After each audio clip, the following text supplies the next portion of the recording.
ভাবুন তো, শান্ত গ্রামের এক ছেলের হাতেই অজান্তে চলে এলো এক ভয়ঙ্কর শক্তি, যে শক্তি পুরো পৃথিবীর জন্য বিপদ ডেকে আনতে পারে। গল্পের শুরু হয় অ্যাঙ্গাস নামের এক ছেলেকে নিয়ে, যাকে তার মা সমুদ্রে সাঁতার কাটতে পাঠিয়েছিলেন। কিন্তু সে সমুদ্রের তীরে চুপচাপ বসে থাকার সিদ্ধান্ত নেয়। হঠাৎ তার চোখে পড়ে জলের নিচে ডুবে থাকা একটা বড় ডিম। সে ডিমটা তুলে বাইরে নিয়ে আসে।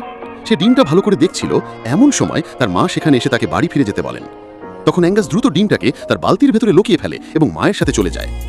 তার মা অ্যানি তার উপর রাগ করছিলেন, কারণ অ্যাঙ্গাস সাঁতার তো দূরের কথা, জলে নামার চেষ্টাও করেনি। তুই পুরো শুকনোটাই রয়ে গেলি, আমি যা বলি তাই করিস না। অ্যাঙ্গাস কিছু বলল না এবং বাড়ি পৌঁছানোর পর সোজা ওয়ার্কশপে ঝুঁকে যায়। কিছুক্ষণের মধ্যে তার বোন ক্রিস্টি বাড়ি ফিরে আসে এবং অ্যানিকে জিজ্ঞেস করে অ্যাঙ্গাস আজ সমুদ্রে কি করেছে। অ্যানি তাকেও জানায় যে সবসময়ের মতো একা বসেছিল, আর কি করবে। অন্যদিকে অ্যাঙ্গাস ওয়ার্কশপে তার জিনিসপত্র রাখছিল। এই ওয়ার্কশপটি আসলে তার বাবা চার্লির ছিল। চার্লি তখন সেনাবাহিনীতে ভর্তি হয়ে দেশের জন্য যুদ্ধ করছিলেন। অ্যাঙ্গাস তার বাবাকে মনে করে তার ছবি দেখতে থাকে এবং ক্যালেন্ডারে দেখে চার্লি কখন বাড়ি ফিরবেন।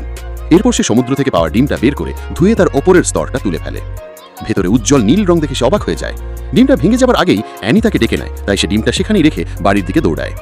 সেই রাতে হঠাৎ প্রবল বৃষ্টি শুরু হয়। অ্যাঙ্গাস ভয় পেয়ে যায় যে হয়তো ডিমটা ওয়ার্কশপে নিরাপদ নয়। সে বৃষ্টির মধ্যে ছুটে ওয়ার্কশপে পৌঁছায়, কিন্তু ততক্ষণে ডিমটা ভেঙে গেছে। সে আশেপাশে তাকিয়ে দেখে যে ডিম থেকে একটি অদ্ভুত প্রাণী বেরিয়ে এসেছে। সে প্রাণীটির কাছে গিয়ে তাকে ছুঁতে গেলে প্রাণীটি তাকে কামড়াতে আসে। তখন অ্যাঙ্গাসের মনে হয় যে প্রাণীটির হয়তো খিদে পেয়েছে।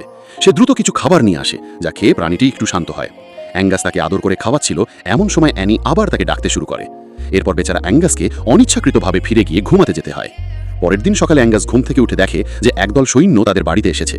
সে অ্যানি এবং ক্রিস্টির সাথে তাদের সাথে দেখা করতে যায় এবং তাদের পরিচয় হয় ক্যাপ্টেন হ্যামিল্টনের সাথে। কিন্তু এরপর যা ঘটতে চলেছে তা অ্যাঙ্গাসের কল্পনারও বাইরে।